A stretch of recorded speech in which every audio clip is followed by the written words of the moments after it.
They erased me with a pen stroke. They thought I was blind, deaf, and too old to care.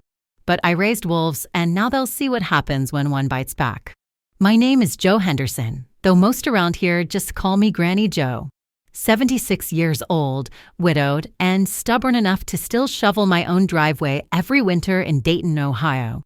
Frank, my late husband, worked 37 years at the tire plant before his heart gave out one rainy evening in our kitchen. He left me a pension, a house we built nail by nail, and a life insurance policy meant to keep me safe. That money wasn't wealth. It was sacrifice. Frank gave up fishing trips. I worked extra shifts at the diner, and together we stacked pennies until they became something solid. That policy was supposed to be my safety net, the last thread of his love. I thought my daughter understood that. Her name's Marilyn, my only child. I used to call her my sunshine, back when her hair was golden and her laugh filled our little house. I scrubbed hospital floors to send her to college. I ate canned soup for months so she could buy books. And when she graduated, she looked at me with tears in her eyes and said, "Mom, one day I'll take care of you the way you took care of me." That promise still echoes, but now it sounds like a cruel joke. Because last Tuesday, I walked into the bank to renew a CD account. Ordinary errand. I had my purse heavy with coupons, my cardigan button wrong at the top because my fingers aren't as quick as they used to be. The teller, a girl young enough to still chew gum at her desk, smiled and said, "Oh, Mrs. Henderson, I see your daughter's been added as co-beneficiary now. That'll make things easier, won't it?" I felt my chest seize up. My daughter? Added where? I forced myself to nod like nothing was wrong. My knees wobbled, but I walked out calm, with the July heat hitting me like a slap. Inside my bones, though, everything was trembling. At home, I went straight to the fireproof box under my bed. That box has lived there for decades: deeds, insurance, Frank's death certificate, my will. Papers I've guarded like they were holy scripture. I pulled out the folder and flipped through, and there it was, my signature. Except it wasn't. The J was too round. The H tilted wrong. It looked like mine, but my own hand knew better. Someone had forged it. And at the bottom of the page, my daughter's name. Marilyn Henderson. Listed as beneficiary. Listed as power of attorney. But it didn't stop there. Another name appeared, stamped clean as glass. Daniel Crane, ESQ, our family lawyer. The same man who used to drink my lemonade on the porch. The same man who toasted Frank's memory at the funeral, saying, "You can trust me with your life, Jo." Trust. I almost laughed. That night, I sat at my kitchen table with the papers spread out under the weak light. The clock ticked, the fridge hummed, and I traced that fake signature with my finger until I felt sick. My daughter, my own flesh and blood, had erased me with ink. And Daniel, the man I trusted with every document for 20 years, had helped her. The air smelled of burnt dust from the old ceiling fan. Outside, kids laughed in the street, chasing fireflies. Life went on. But in my kitchen, something broke. At first, I thought about calling Marilyn. Asking, begging, demanding an explanation. Maybe she'd say it was a mistake. Maybe Daniel pushed her. Maybe there was some ridiculous excuse. But then I remembered her face at Christmas. The way she leaned back in her chair when I gave her an old locket, her mouth twisting like she'd bitten something sour. The way she whispered to her husband in the kitchen, "She won't be around forever. Why does she keep holding on to everything?" I pretended not to hear, but I did. And now, with these forged papers in my hands, I finally understood. She wasn't waiting to take care of me. She was waiting to take me out of the way. By midnight, I hadn't touched the plate of dinner I'd made. Cold chicken sat on the counter untouched. I poured myself black coffee instead and let it go lukewarm as the hours passed. My reflection in the kitchen window looked like a ghost, hollow eyes and silver hair glowing under the streetlight outside. And that's when it hit me. They didn't just want the money. They wanted me erased before I was even in the ground. They wanted control. The house. The accounts. My choices. My silence. I grabbed an old notebook from the drawer, the one Frank once used to jot down fishing spots. I turned to a blank page, and with a pen that scratched like a blade, I wrote 3 words across the top in block letters. I was erased. And beneath it, in letters even darker, even harder, now they will be. Then I started a list. Not of groceries. Not of chores. A list of cracks in their plan. Of people I could still trust. Of moves I could make quietly while they slept easy, thinking they'd already won. They believed an old woman with stiff joints and failing eyesight would never fight back. But they forgot something. I may be old, but I'm not dead. And when you erase a woman like me, you'd better pray she doesn't find a pen of her own. That night, in the silence of my kitchen with the smell of coffee and the tick of the clock, I made a decision. I would not beg. I would not forgive. I would plan. And when the time came, Marilyn and Daniel would regret underestimating Granny Jo. Because I didn't start with anger. I started with proof. Because revenge without evidence is just noise. And I wanted thunder. The morning after I found those forged papers, I drove to the county clerk's office. I wore my best navy cardigan, the one with pearl buttons, and combed my hair smooth. I wanted to look small, ordinary, forgettable. People underestimate women who look tidy. That's the trick. The clerk was a man with half-moon glasses sliding down his nose. He sighed when I asked for copies of recent filings under my name, but rules are rules. 10 minutes later, he dropped a folder on the counter like it weighed nothing. To me, it weighed everything. I sat on a hard plastic chair in the corner and flipped through. Power of attorney. Changed. Healthcare directive. Changed. Even the deed to my house had been updated to list Marilyn as co-owner. Every signature looked like mine, but the hand was too smooth, too rehearsed. I could almost picture Daniel guiding her through it. Just copy this flourish, Marilyn. No one will question your mother's shaky pen. My blood went cold, but my head stayed clear. I tucked the copies into my purse, thanked the clerk in a voice sweet as pie, and walked out. The July sun hit my face, but I didn't squint. I felt sharper than the heat. That afternoon, I called an old friend. Not really a friend, more like a weapon I'd kept in the back of a drawer. Her name's Lorraine Burke. She retired from the sheriff's office 10 years ago, but she still plays bridge on Thursdays and knows how to sniff out rot in a room full of roses. Lorraine, I said when she picked up, her voice gravelly from decades of black coffee and unfiltered cigarettes. I need to know if forged signatures can be traced back. Silence, then a chuckle. Joe, what have you stumbled into? Not stumbled, I said. I was shoved. She didn't ask for details, not yet. She just said, bring me what you've got. Tomorrow, 10 sharp. That night, I didn't sleep much. I sat by the window again, notebook open. The cicadas screamed in the trees. Across the street, my neighbor's sprinklers clicked in the dark. I wrote names. Marilyn, Daniel, banks, clerks, weak spots. I wasn't the type to lash out fast. No. I was going to carve this carefully, piece by piece, until they had nothing left but the echo of their own greed. The next day, I sat in Lorraine's kitchen. It smelled like bacon grease and lemon cleaner. She wore a sweatshirt with a faded sheriff star and squinted down at the papers. These aren't yours, she said flatly. No, she tapped the forged signature with one blunt finger. Good news is handwriting experts eat this up. Bad news is experts cost money. You ready to pay? I thought about Frank's pension, the savings I still had tucked away, the land we'd bought years ago that no one knew about. I nodded. Money isn't the problem. Time is. Lorraine leaned back. You want me to dig? I want you to watch Daniel Crane. See how deep his hands go. Her grin was slow, wolfish. You always did know how to pick your battles. I left her house lighter. Not happy, but steady. The first brick of my wall was laid. But revenge isn't built only on allies. Sometimes you need enemies to reveal themselves. And Marilyn was good at that. That Friday, she called. My phone buzzed with her name, and for a moment I considered letting it ring. But I answered, calm, steady. Mom?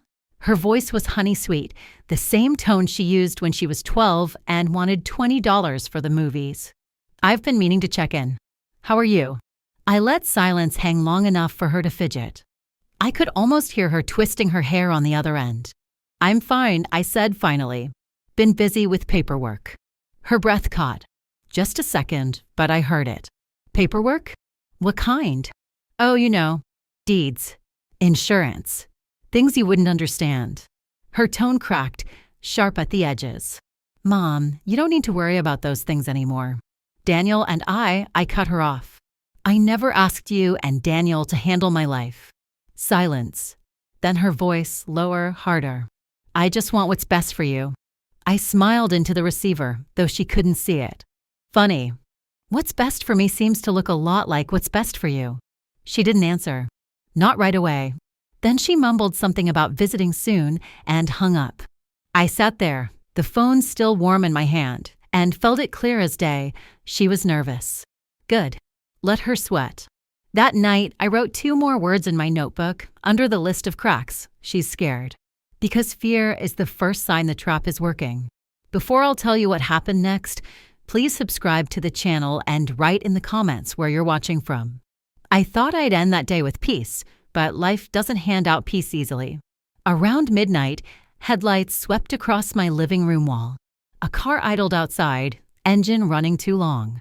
I peered through the curtain. Daniel Crane. He sat there in his silver sedan, phone pressed to his ear, eyes on my house. He didn't get out, didn't knock, just watched. I didn't flinch.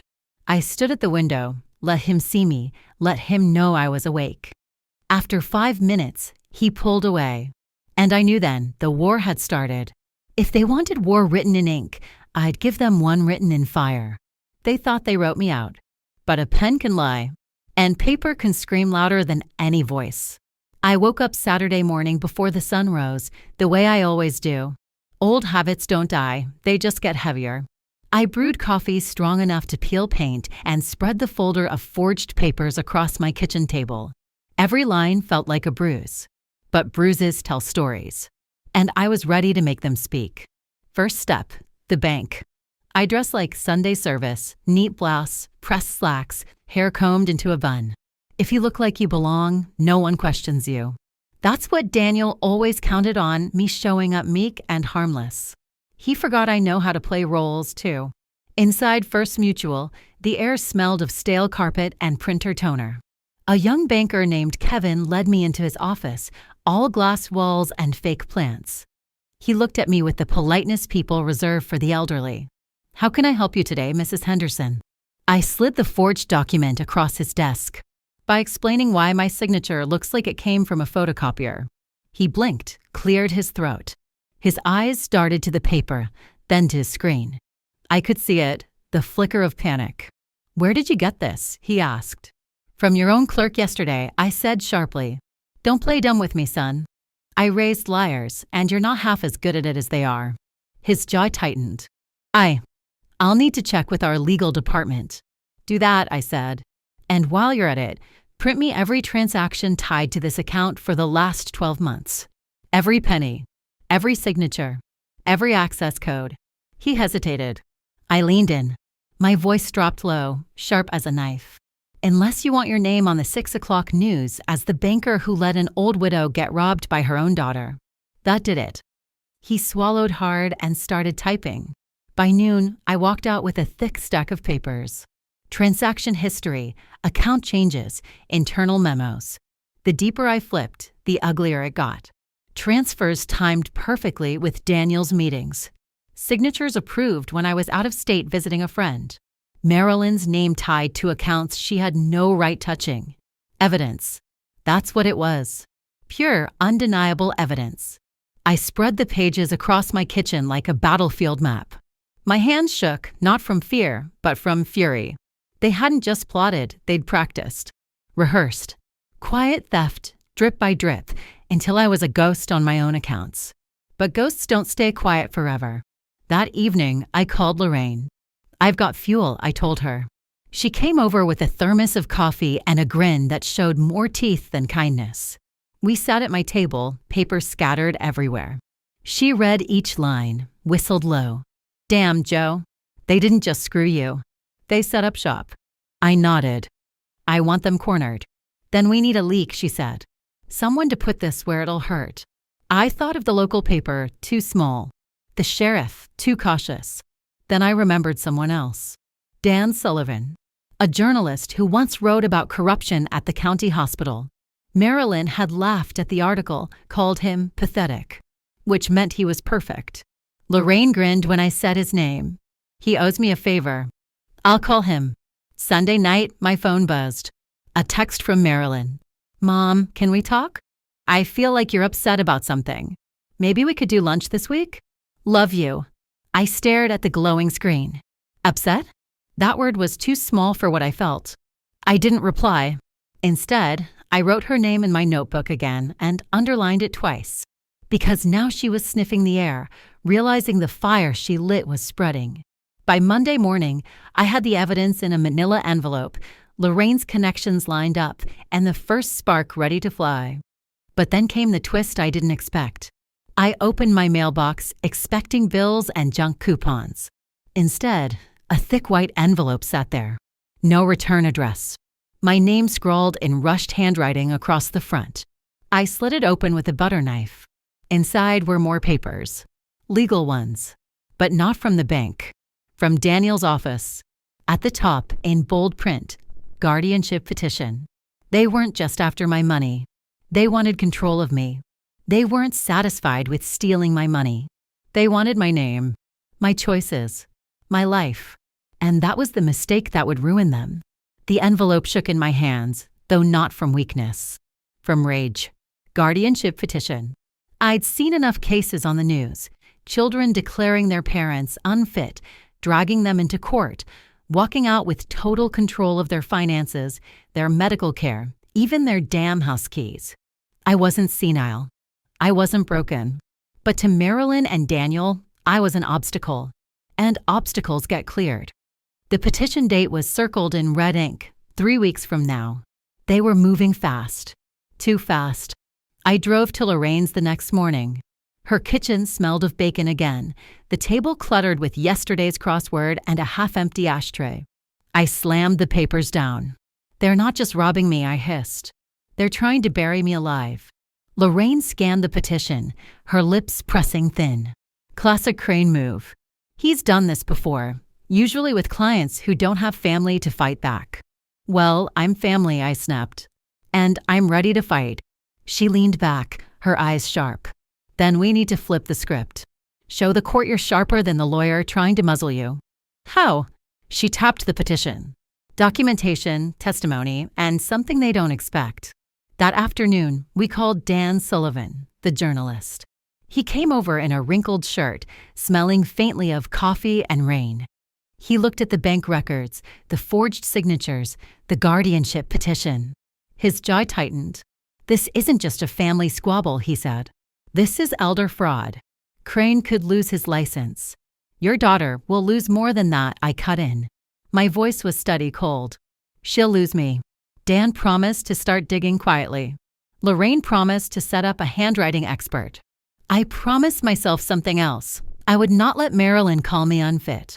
2 nights later, I got my chance to strike first. A neighborhood church was holding a fundraiser dinner. Marilyn loved to parade herself at these things, smile wide, shake hands, brag about taking care of Mom. I put on my best dress, dabbed powder on my face, and walked in like I belonged. She didn't expect me. Her smile faltered when she saw me standing in the fellowship hall, under the cheap string lights, holding a plate of casserole. Mom, she chirped too loudly. I didn't know you were coming. I smiled, sweet as arsenic. Surprise. Daniel was there too, his suit too expensive for the folding chairs he sat on. He looked at me like I was already a corpse that refused to stay buried. I didn't cause a scene. Not yet. I just mingled, spoke clear, laughed at jokes, made sure every ear in that room heard me sounding sharp, steady, sane. If they were planning to paint me as a doddering fool, I'd give them a performance they'd choke on. At one point, Marilyn leaned close, her whisper sharp. Why are you here? Because I said, I like reminding liars that the truth still breathes. Her nails dug into her wine glass. Daniel shifted uncomfortably, his jaw tight. Good. Let them squirm. Back home that night, I sat at the kitchen table and opened my notebook. Under my list, I wrote 3 more words, strike in court. Because if they wanted a guardianship hearing, I'd give them one. But not the way they imagined. The next morning, Lorraine called. "Joe, you sitting down?" "Why?"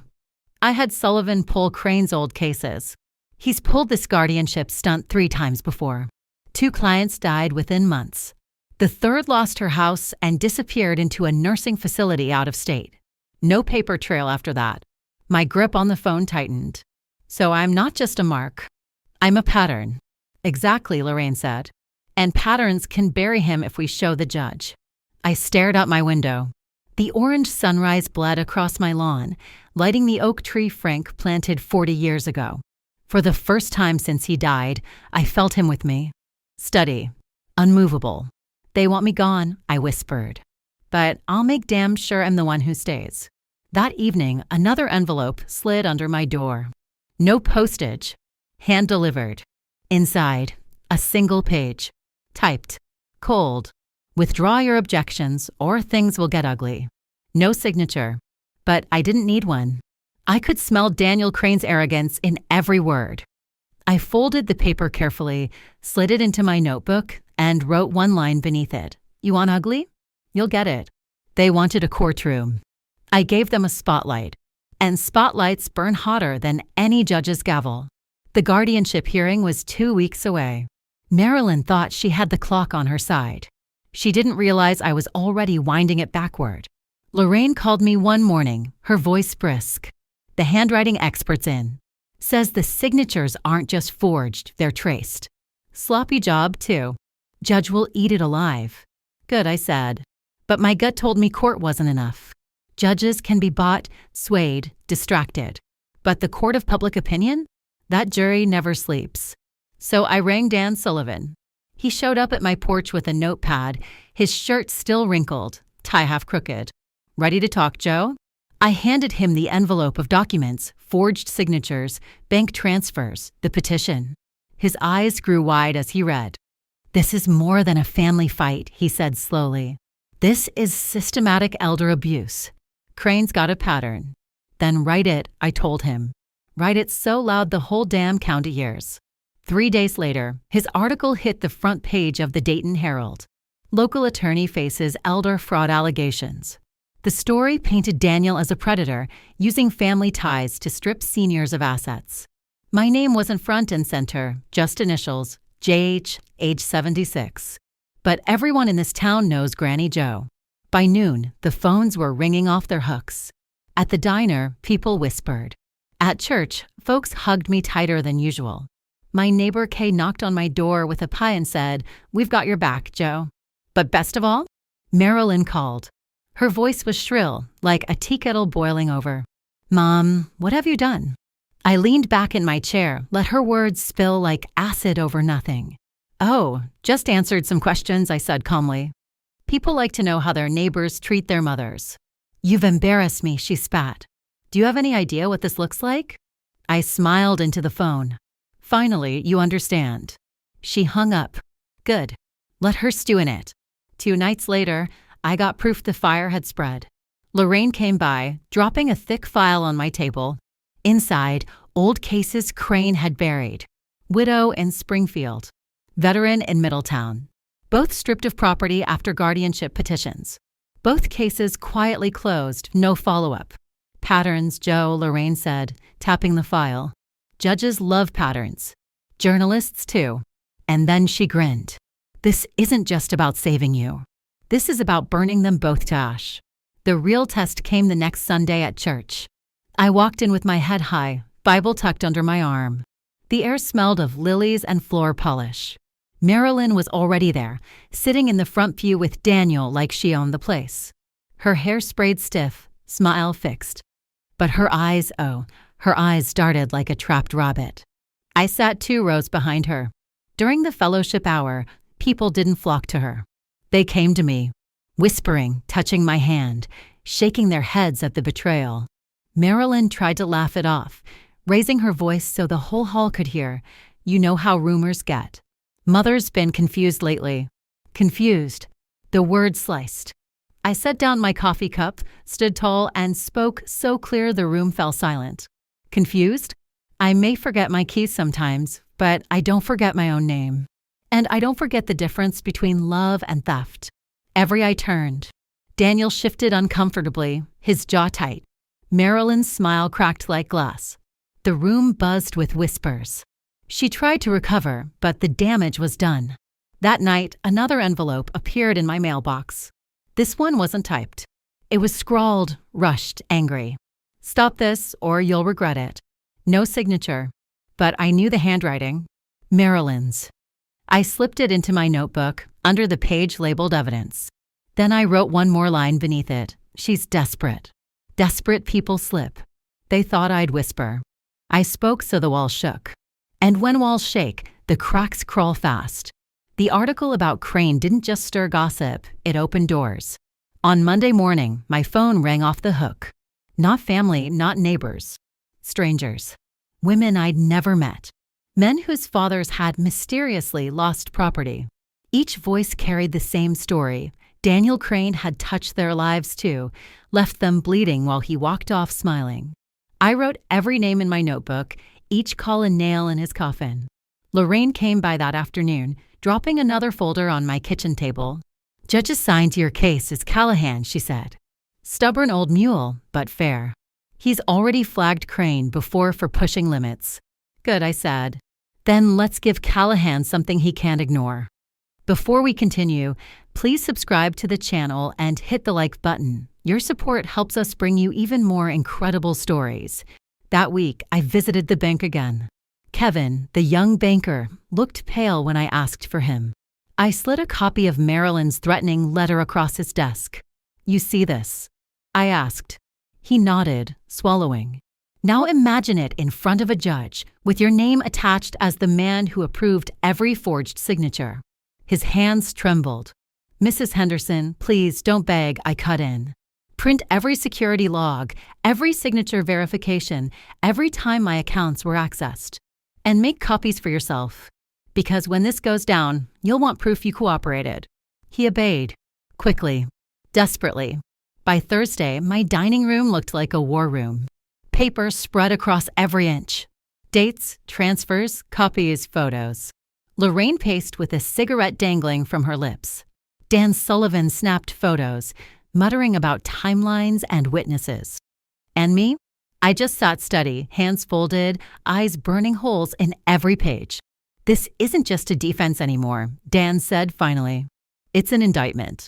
Crane's finished." I shook my head slowly. Not finished until Marilyn falls too. I don't care if she's my blood. She chose her side. Lorraine's eyes flicked to me sharp. "You sure you want to go that far?" "Yes," I said. My voice was cold enough to frost glass. "Family doesn't mean immunity." She erased me on paper. Now I'll erase her mask in front of everyone. Sunday came. I dressed in my plainest clothes, carried no Bible, no smile. Church again. Marilyn stood by the doors greeting people, Daniel at her side, both of them painting on their politest faces. I waited until the pastor started his announcements. Then I stood. "Excuse me," I said, loud enough to cut through the murmurs. Every head turned. Marilyn's face drained of color. "I want to make something clear," I continued. "There's talk I've been confused, that I've been unstable. But let me ask you this. Does a confused woman keep receipts? Does she save every signature, every bank slip, every letter her own daughter shoved under her door?" I held up a sheet of paper. Gasps rippled. Marilyn's mouth opened, shut, then opened again. Daniel tried to stand, but I lifted my hand. "Sit down, counselor. You'll get your turn in court." The silence was heavy electric. People shifted, whispering. Some turned away from Marilyn. Some glared at Daniel. I lowered the paper slowly. They wanted me erased. But I'm still here, and I will not be silenced. Then I sat back down. My hands were steady. My heart was not. That evening, I found my mailbox open, the contents scattered on the ground. Junk mail, bills, even my gas statement, all torn. Someone had pried it open. On top of the mess lay a single note, scribbled in Daniel's careful handwriting. "Drop it, Joe. Last warning." I picked it up, smoothed the wrinkles, and pinned it right on my refrigerator with a magnet shaped like a sunflower. Because warnings don't scare me. They mark a man who's running out of moves. In my notebook that night, I wrote one line, bold and heavy. Court will be war. They dragged me into court to declare me unfit. Instead, I made sure the whole county saw who was rotting. And once rot shows, it spreads fast. The courthouse smelled of floor polish and nerves. I wore my navy cardigan again, the one with pearl buttons, my armor. Lorraine walked beside me, file box in her hands. Dan Sullivan sat in the back with his notepad, ready to catch blood on the page. Inside, Marilyn looked polished like a catalog model. Cream blazer, pearls at her throat, hair sprayed stiff. Beside her, Daniel Crane in his smug three-piece suit. They didn't even glance at me as I sat down. That was their first mistake. Judge Callahan entered, his gavel cracking the air. Guardianship hearing for Mrs. Josephine Henderson, he barked. Let's proceed. Crane stood, oily voice smooth as silk. Your Honor, my client's daughter seeks guardianship due to her mother's deteriorating mental state. Mrs. Henderson has shown confusion, paranoia, and an inability to manage her finances. He said it like he was reading a weather report. Marilyn even dabbed her eyes, fake tears catching the light. Then it was my turn. I rose slow, steady. My hands didn't shake. My voice cut through the room like glass. Your Honor, I may be 76, but I know the difference between confusion and betrayal. And I can prove it. Lorraine handed up the first stack of papers, bank transfers, forged signatures, side-by-side comparisons. Callahan flipped through them, his eyebrows rising higher with each page. Mr. Crane, he said sharply, these signatures don't match. Crane shifted, cleared his throat. With respect, handwriting changes with age. Mrs. Henderson, stop. I cut him off. Age makes your hands shaky, not perfect. Whoever forged those signatures practiced them like a schoolchild copying letters. A murmur swept the courtroom. Marilyn's face flushed. Then came the kicker. Lorraine pulled out the threatening notes, Marilyn's scrawl, Crane's typed menace. Evidence of coercion, she said coolly. Straight from their hands. Callahan leaned back, eyes hard. Mr. Crane, I'll be referring this to the State Bar. And as for guardianship, but I wasn't finished. Your Honor, I said, voice steady but sharp. This isn't just about me. This man has done it before. I have names, cases, families left in ruin. I pointed to the back. Dan Sullivan rose, holding his article high. Already published, Your Honor. Public record. The courtroom erupted gasps, whispers, the sound of Marilyn's perfect little world cracking. Crane tried to shout, Marilyn tried to protest, but Callahan's gavel thundered. Order! Order in this court! Silence fell. The judge looked straight at me. Mrs. Henderson, guardianship petition denied. Effective immediately. And this court will be opening an inquiry into Mr. Crane's conduct. I nodded once. Not gratitude. Just acknowledgement. Outside, reporters swarmed the steps. Cameras flashing, microphones shoved at my face. Mrs. Henderson, how do you feel? Do you forgive your daughter? What's next for you? I lifted my chin. They tried to erase me. But I'm still here. And I'm not done yet. Behind me, Marilyn's voice cracked, shrill and desperate. She's lying. She's sick, but no one turned to her. Not anymore. That night, my house felt different. Quiet, but not lonely.